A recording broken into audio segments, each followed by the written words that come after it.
a todos, ¿cómo están? Mi nombre es Aldo Fernández y vamos a seguir hablando acerca de la maravillosa gracia de nuestro Señor Jesucristo.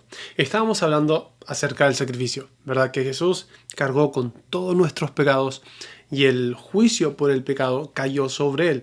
El que no conoció pecado, al que no conoció pecado por nosotros, Dios lo hizo pecado. Bueno, lo hizo pecado ¿para qué? Para que por medio de su sacrificio, para que por medio de su muerte, nosotros pudiésemos llegar a ser la justicia de Dios en Él, en Cristo. Y voy a explicarte cómo fue que esto sucedió. ¿Okay? Vamos a ver esto.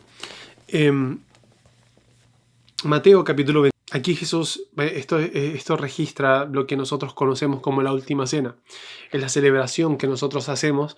No sé si alguna vez ha estado en alguna... Aquí Jesús, esto registra lo que nosotros conocemos como la última cena.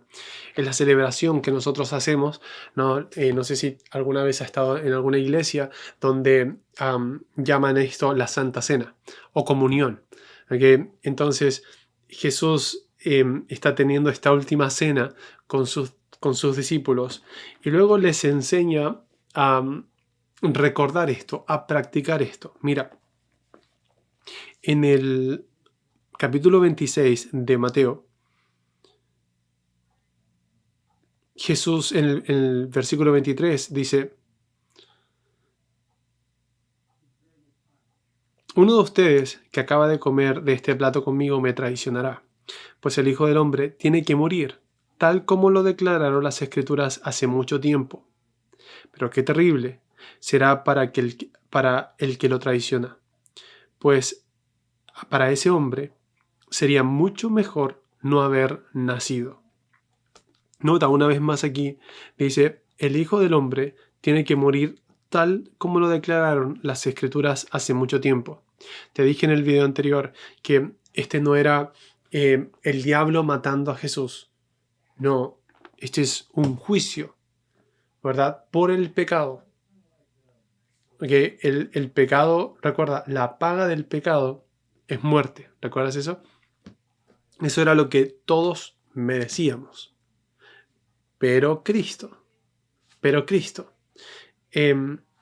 vino, ¿no es cierto?, para que nosotros, o para pagar por nosotros, lo que nosotros no podíamos pagar, que era la culpa por el pecado. Nosotros nacimos en pecado, nacemos en pecado. Bueno, pero por eso cuando Jesús habló con Nicodemo, le dijo, es necesario nacer de nuevo. Es necesario nacer del agua y del Espíritu. Bueno, para entrar en el reino de Dios. ¿Cómo nacemos de nuevo? Por medio de la fe en Cristo Jesús. Ahora, nuevamente, versículo 24. Pues el Hijo del Hombre tiene que morir, tal como lo declararon las Escrituras hace mucho tiempo. Pero qué terrible será para el que lo traiciona. Para ese hombre sería mucho mejor no haber nacido. Judas, el que lo iba a traicionar, también preguntó, ¿seré yo, Rabí? Y Jesús le dijo, tú lo has dicho. Mientras comían, Jesús tomó un poco de pan y lo bendijo. Luego lo partió en trozos y lo dio a sus discípulos y dijo, presten atención, tómenlo y cómanlo, porque esto es mi cuerpo. Esta es una representación, ¿no? El pan representaba el cuerpo de Jesús. ¿No? Hay gente hoy día que piensa que cuando se está practicando la Santa Cena, el pan realmente se convierte en la carne de Jesús. Pero no es así, porque cuando Jesús lo hizo, el pan no se convirtió en su carne. Bueno, es simplemente un símbolo, una representación. ¿Okay? Eso para nosotros tal vez puede ser solamente un trozo de pan, pero cuando nosotros practicamos esto, creemos esto, estamos en el fondo simbolizando, recuerda, todo es el corazón, ¿verdad? Simbolizando y creyendo, esto representa el cuerpo que Jesús, el cuerpo de Jesús, que fue sacrificado en la cruz por mí. ¿Ok?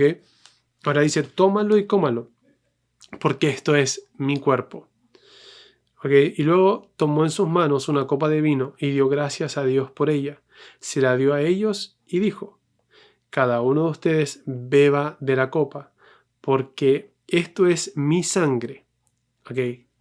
¿Recuerdas? La vida está en la sangre.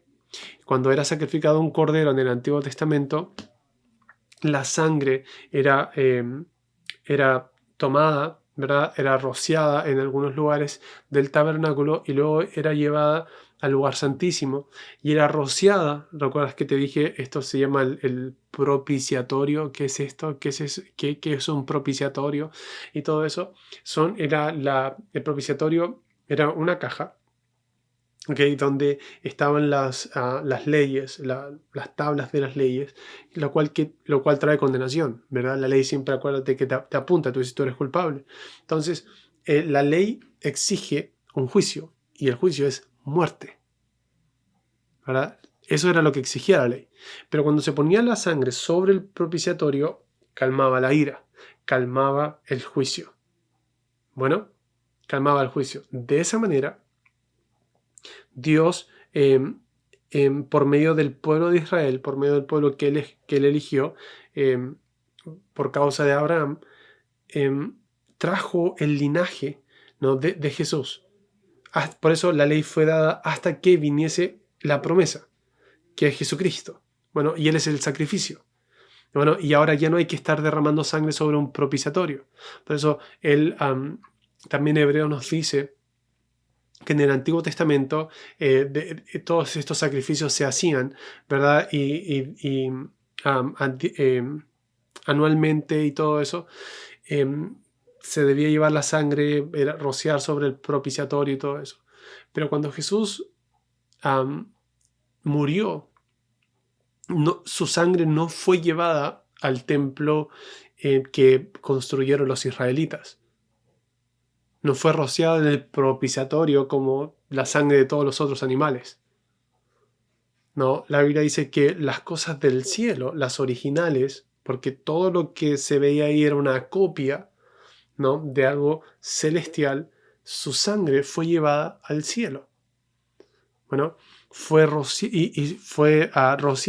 ¿no es cierto?, en el cielo. Ahora, esto tiene muchos significados, pero para enfocarnos ahora en el sacrificio de Jesús, tal vez luego lo podemos comentar en otros videos. Ahora, el punto acá es que su sangre, ¿no? Su sangre, como él fue el sacrificio, el juicio cayó sobre él, ¿ok? Todo ese juicio que exigía la ley cayó sobre él, entonces ahora ya no hay otro juicio por el pecado. En el Antiguo Testamento la sangre aplacaba el juicio o la ira, pero cuando Jesús fue a la cruz, Dios derramó toda su ira y todo el juicio por el pecado sobre él, sobre Jesús.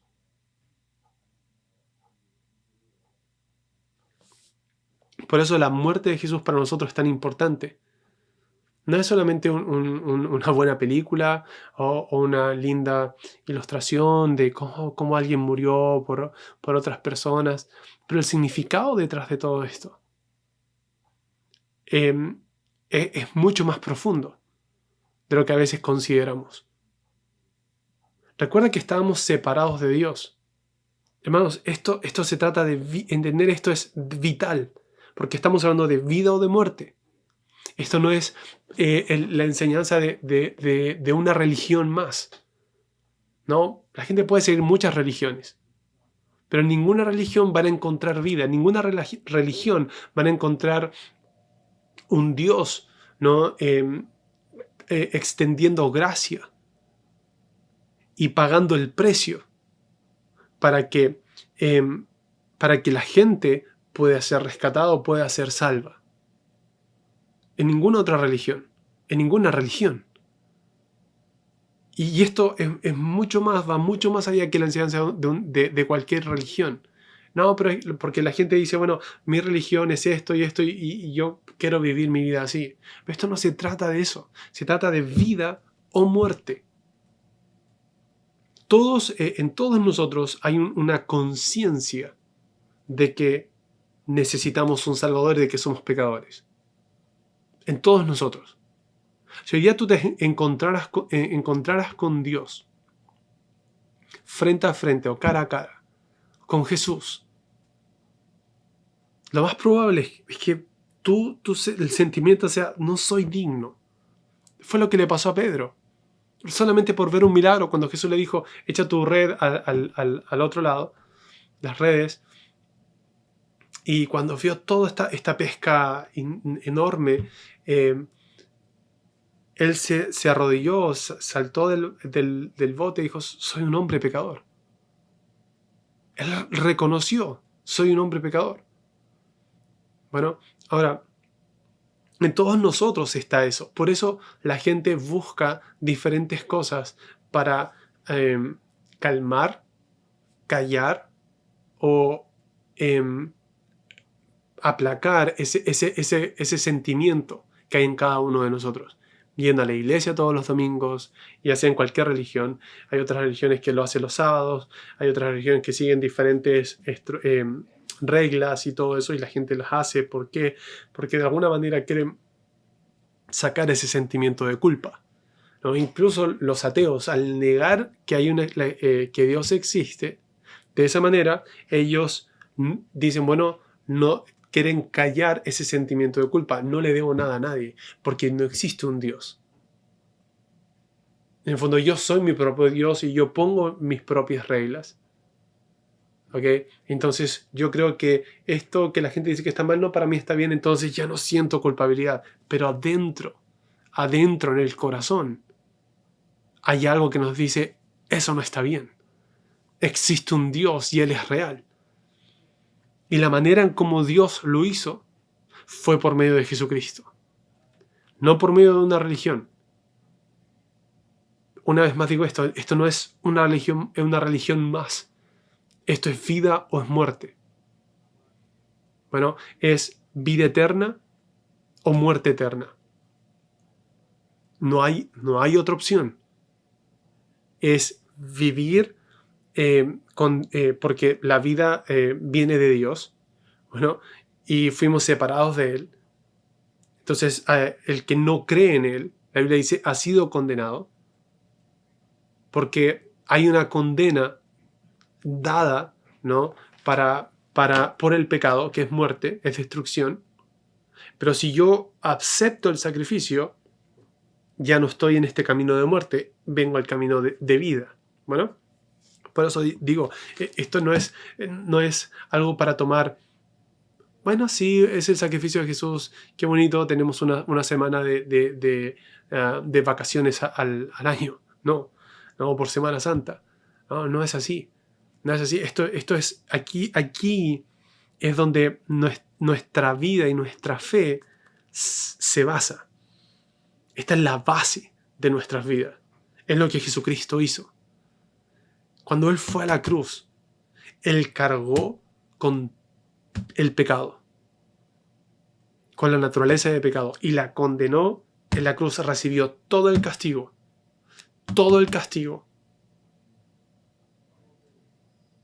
por nuestros pecados.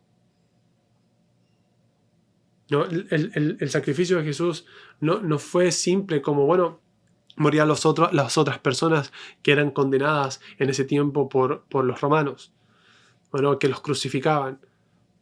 No, la Biblia nos muestra, luego tú también lo puedes leer, pero Él recibió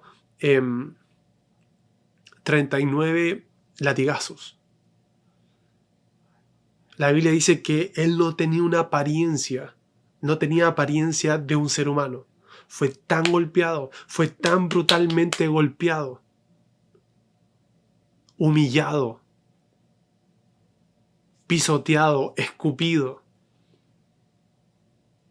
Pusieron una corona de espinas en su cabeza, y no se la pusieron delicadamente, así como para que no se entierre ninguna espina.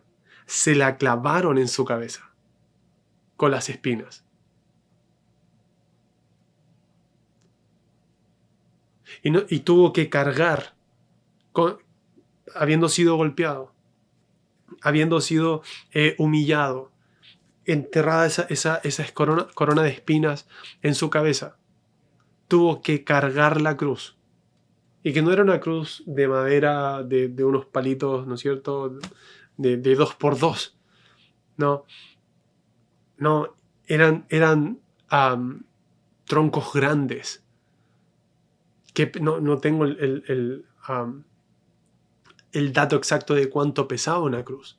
Pero ellos, esta cruz los crucificaban para ser exhibidos. Entonces no era un palito chico. Eso quiero decir.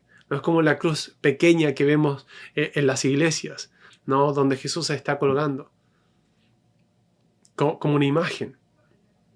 No, esto era algo grande. Y él le hicieron cargarla después de haber sido brutalmente golpeado. Y Isaías, el profeta Isaías, lo vio y habló acerca de esto cientos de años antes de que Jesús naciera y fuera a la cruz. Es una de las mayores profecías dentro del Antiguo Testamento que hablan acerca de Jesús y de su sufrimiento en la cruz. Hay otras profecías, por ejemplo, el nacimiento virginal de Jesús, que una virgen va a concebir, ¿no? Y su nombre será Emmanuel, que es a Dios con nosotros. Y todo eso en el Antiguo Testamento creo que también fue Isaías quien profetizó esto, ¿no? Pero todo eso apunta a Jesucristo, su nacimiento. Él nació de una virgen. Y es lo mismo que Dios dijo cuando prometió que la simiente de la mujer, no la simiente del hombre, porque la simiente del hombre era donde venía la naturaleza de pecado. Pero era la simiente de la mujer, un nacimiento virginal. Fue anunciado ya en el Antiguo Testamento. Y Jesús lo cumplió. Fue completado en él.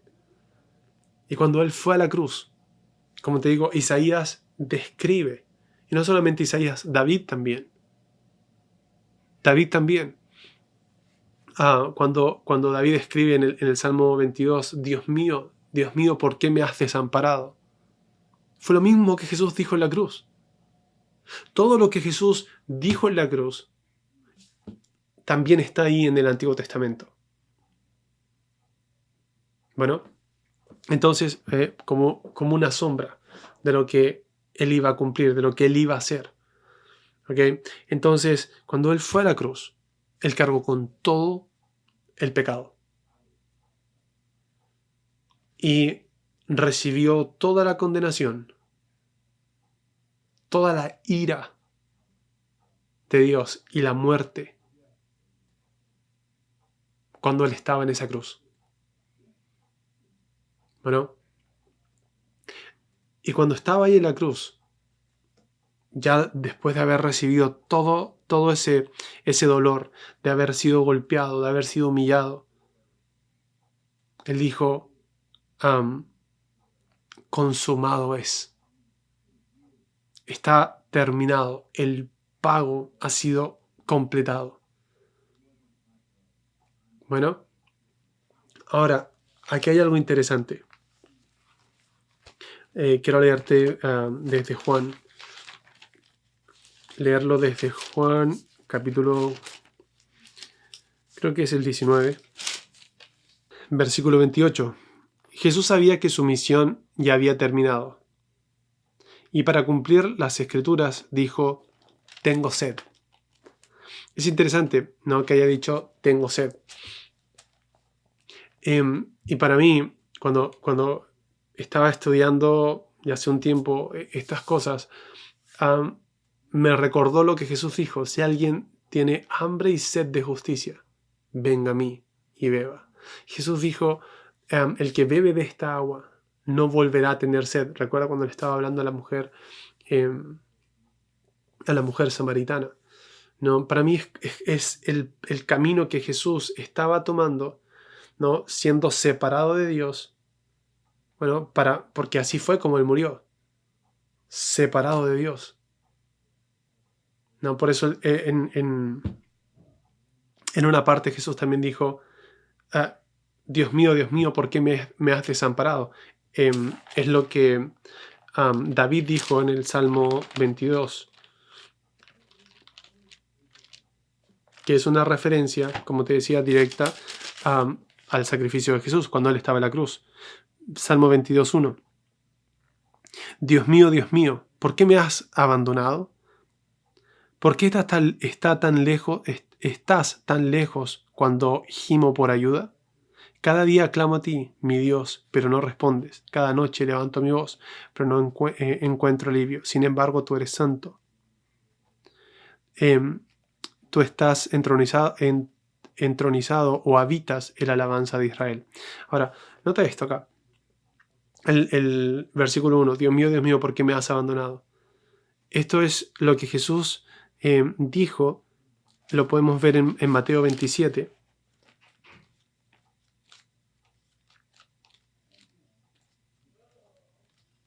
Mateo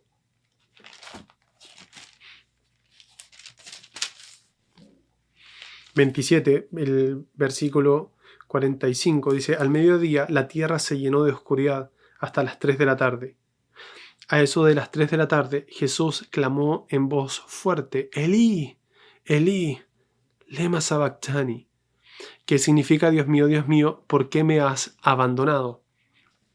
Directamente una referencia a lo que David escribió, ¿no? Es una profecía, ¿no?, de lo que iba a suceder, y Jesús lo cumplió allí en la cruz. Entonces fue ahí donde Él luego dice también: tengo sed. ¿Okay? No sé si alcanzas y puedes ver cómo todas estas escrituras se conectan. Luego, si volvemos a Juan, capítulo 19, dice: había allí una vasija de vino agrio, así que mojaron una esponja en el vino, le pusieron en una rama de hisopo y la acercaron a los labios de Jesús. Después de probar el vino, Jesús dijo: todo ha terminado. Entonces inclinó la cabeza y entregó su espíritu. ¿Okay? Miren, cuando Jesús fue a la cruz, y cargó con todo el pecado, con toda la condenación, y recibió todo el juicio, hay algo también simbólico acá. En el Antiguo Testamento, cuando había un sacrificio, estoy pensando en el sacrificio que hizo Elías cuando derramó todos los cántaros de agua, que eran como casi 500 litros de agua en un tiempo de sequía. Vino el fuego, el juicio, el fuego, y consumió todo el sacrificio. Todo el sacrificio, el agua, no sé, casi 500 litros de agua y todas las piedras, no quedó nada. Pero cuando Jesús recibió todo el peso, el juicio, el castigo por el pecado, Él no murió. Él permaneció con vida. ¿Qué quiere decir esto? Que el sacrificio por el pecado, que Jesús y su sacrificio es mayor que el pecado. En el Antiguo Testamento todos los juicios, ¡pum!, consumía todo.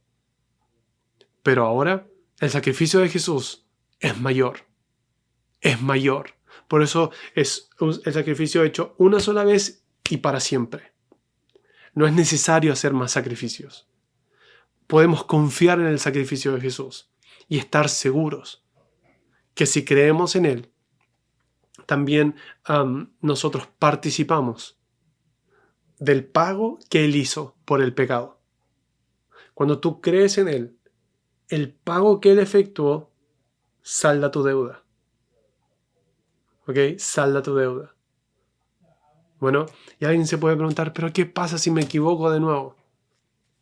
El pago es mayor al pecado. Bueno, luego vamos a ir viendo todas estas cosas y vamos a ver cómo todo esto encaja de una manera armoniosa, porque las escrituras deben tener una armonía. Bueno, entonces vamos a seguir viendo mucho más acerca de esto en el siguiente video. Se nos acaba la hora, creo que ya nos pasamos, pero bueno, te espero entonces en el siguiente video, la siguiente sesión de esta clase.